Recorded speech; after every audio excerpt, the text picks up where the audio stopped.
It's been a highly anticipated race start. Been a highly anticipated season.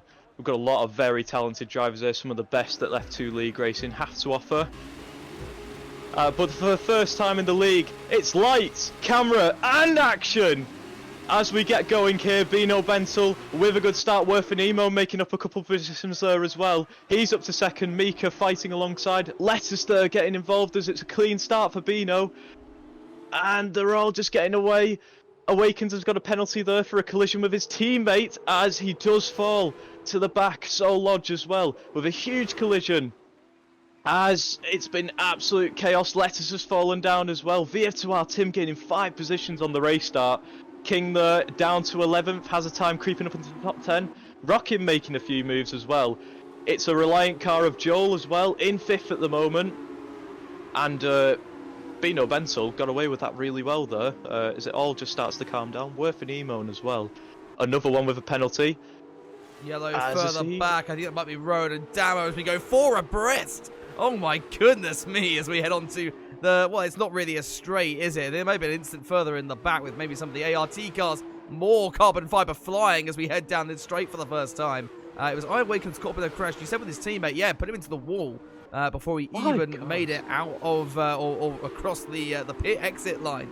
A little bit of lag on the stream. We can only apologise for that. That is unfortunately the game in the state that it's in at the moment. Rapid making a move on Nino for 6th, and Joel GP and Dylan James GP side by side there through turn number 11. It was chaotic start indeed, but no such issues for Bino Bentel. Really good getaway off the line. It just seemed to, well, it was almost like he started about a second before everybody else and flew away. No such issues all around the back. It was, well, chaos doesn't quite describe it, does it? But the driver's starting to get into a rhythm now. I wonder if they're suffering from the same performance issues we're seeing on the stream. It wouldn't shock me if a few of them were. And this weather will be making things even more difficult. Unfortunately, the online climate for this game has been troubled in the last few weeks. We've got some moves going on now as we head towards turn 11 for the second time. That's Rapid up the inside. VF2R Tim who gets onto the gravel, and that's going to set him back a few positions. It does so as they all bunch up behind, and more drama with one of the Dams cars in the background. That must have been King by the looks of things, battling with the Bramer of Rockin RMD3. As Tim's looking to try and make a move around the outside on his teammate. As he does get the switch back there, down the inside, and he does get the move on his teammate. There was a slight collision, however, both seem to be absolutely fine. As Tim moving back up to 6th place.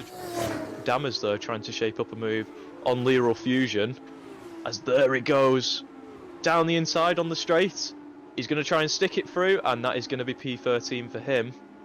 But at the moment, it's all quiet. Dammers wide. Oh, he went wide? Yeah, into the gravel, and is now under pressure from Solodge in the other high-tech car. One high-tech in the top 2, the other high-tech struggling down in 15th. In the final couple of corners now, I think the ART has managed to regroup himself, but those tyres will be very, very dirty indeed. Good. And I've just realised that because it's wet, we won't have the RS advantage. I didn't want to correct you there, but yeah, it's not going to stop Rapid, though. I think it's best you take over. I think it's best you take over now. I'm going to be quiet the rest of the race. Well, I'll tell you what, it didn't need DRS for Rapid. He's just set one right down the inside of Worth and Emote, and a great move there. Up into P6 for the Jake Hughes, the Van Amersfoort racing car. A little bit of a wobble there, though, from the race leader, and he gets on the grass, and this is the perfect opportunity for JR Mika to the outside. They'll go side by side now through the back straight with the inside line for the high-tech car, though, as we approach turn numbers 9 and 10, and the high-tech is ahead. We have a new race leader on lap 8 here. They were really close, and it was bold, it was brave, and by God, it was brilliant.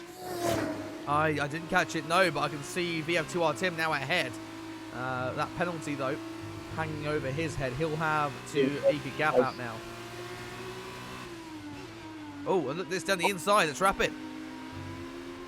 Makes the move, and Joel GP struggling here. Is there damage on that car? Not that I can see. I'm hoping when it gets drier later on that the performance issues improve, and we can go back to really watching the racing. You got Letters here. They're absolutely smashing it right now. Round the outside of Nemo for P7. Can he make this work? He may well just, with the inside line coming down towards turn 4. The Reliant car to the inside. And can the, what was the Ollie Caldwell camp boss make it through? Yes, he can. But for JR Mika, he's done everything he needed to do. And he is your first winner in F2RS. He wins the sprint race in Australia. It's a double podium for Charus. What a drive from both of them. VF2R Tim, after all the frustration, he does pick up 4th place. Nice points for him. First points for VAR as well. And double points for the Reliant Motorsport team.